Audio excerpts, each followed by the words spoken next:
پشاور سے ہمارے نمائندہ اختر زرین کی رپورٹ کے مطابق رحمان بابا مہمند قبیلے کے مشہور شاخ سڑا بند سے تعلق رکھتے تھے۔ وہ شاعر، انسانیت، روزگار، فلسفی اور درویش صفت انسان تھے۔ خوشحال خان خٹک ہی کے دور میں جو مغلوں کا انحطاط تھا، پشتوں کے ایک بہت ہی بلند مرتبہ شاعر حضرت عبدالرحمان بابا بھی گزرے ہیں۔ رحمان کی تاریخ پیدائش اور تاریخ وفات کے بارے میں مختلف لوگوں کے رائے مختلف ہے، تاہم یہ بات سبھی مانتے ہیں کہ خوشحال خان خٹک کی پیری کا زمانہ رحمان بابا کی جوانی کا زمانہ تھا۔ خوشحال خان خٹک کا انتقال ربیع الثانی 1100 میں ہوا۔ اس دور میں رحمان بابا لڑکپن سے گزر کر جوانی میں قدم رکھتے تھے۔ رحمان بابا پشاور کے قریب بہادر کلی میں پیدا ہوئے۔ تعلیم کے حصول کے لیے کوہاٹ گئے اور کوہاٹ کے علاوہ ضرور دوسرے علاقوں میں بھی پھرے ہوں گے، لیکن آخرکار پھر پھرا کر واپس پشاور آئے اور زندگی کے آخری ایام پشاور کے جنوب میں واقع ایک گاؤں ہزار خوانی میں گزارے۔ انتقال ہوا تو وہیں اس گاؤں اور پشاور کے شہر کے درمیان بڑے قبرستان میں دفن ہوئے۔ ان کا مزار آج بھی مرجع خلائق ہے۔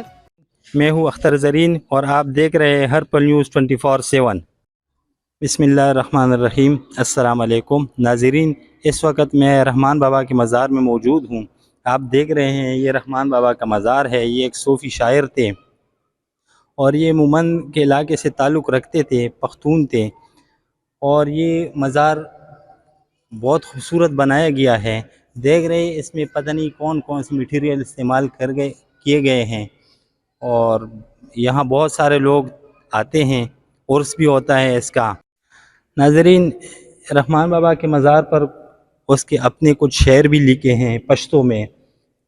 لکھا ہے: بدلوی یہ پہ دنیا دین او ایمان والے، بدلوی یہ پہ دنیا دین او ایمان والے، نہ پوہے گے پخپل سود او زیان والے۔ یہ بہت خوبصورت شعر لکھا ہے، اور ادھر بھی کچھ لکھا ہے عربی میں، پشتوں میں بھی لکھا ہے۔ لکھا ہے کہ صورت دا محمد نوے پیدا کرے بخدائے نوے دا دنیا۔ رحمان بابا کا شعر ہے۔ اور آگے اور لکھا ہے، اس میں فارسی کے بھی کچھ الفاظ لکھے گئے ہیں، جو یہ فارسی تو مجھے سمجھ میں نہیں آتی۔ بہرحال بہت خوبصورت شعر لکھے ہیں۔ اور یہاں آ جائے میرا کیمرہ مین، اگر آپ کو دکھا سکے، اس کے اوپر بہت اچھا تاج بھی پڑا ہے، پگڑی بھی پڑی ہے رحمان بابا کے دور کے۔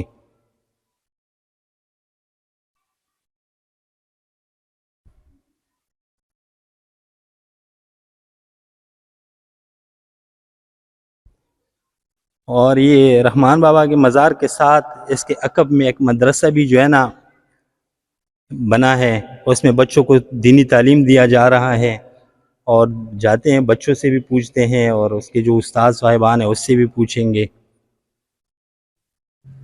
یہ ہے مدرسہ، ادھر بچے زیر تعلیم ہے، دینی تعلیم دیا جا رہا ہے، استاد سے جا کے ملتے ہیں، اس سے پوچھتے ہیں۔ السلام علیکم، کیسے ہو قاری صاحب؟ قاری صاحب، یہ تاریخی مزار ہے، اس کے پاس ہم آئے ہیں کوریج کے لیے، تو ادھر بچے دیکھ کے بہت خوشی ہوئی، اس کو تعلیم دیا جا رہا ہے دینی۔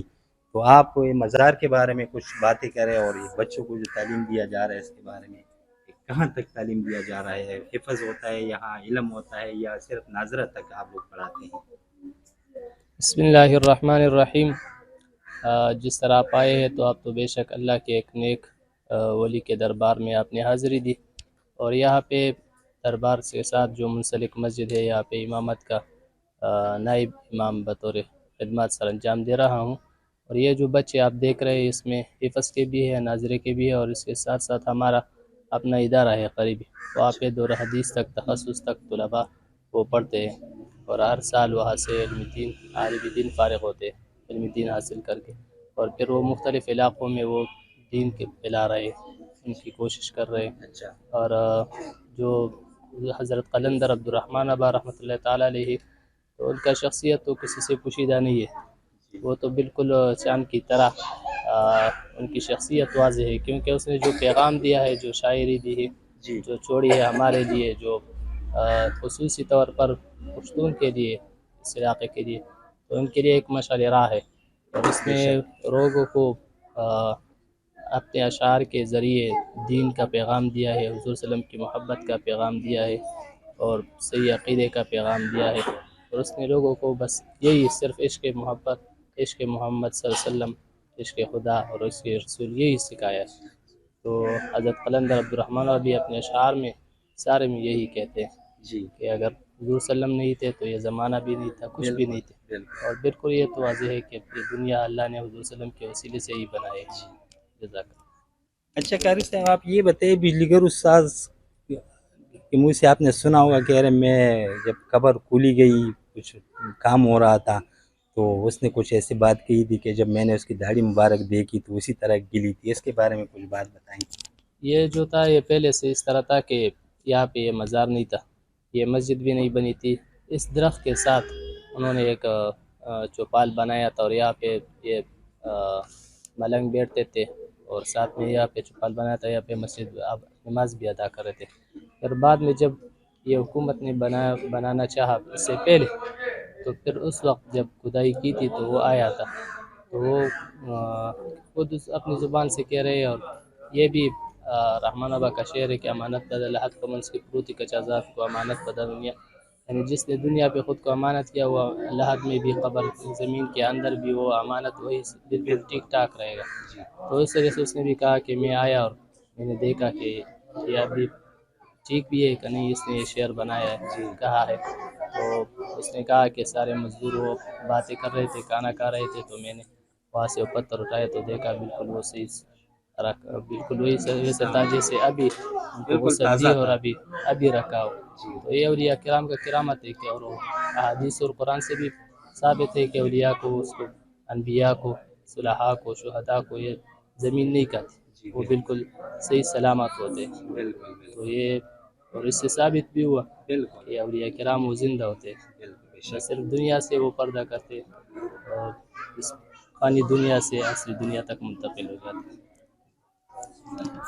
بڑی مہربانی صاحب۔ میں اختر زرین اپنے کیمرہ مین شاکر اللہ کے ساتھ ہر پل نیوز 24/7 پشاور۔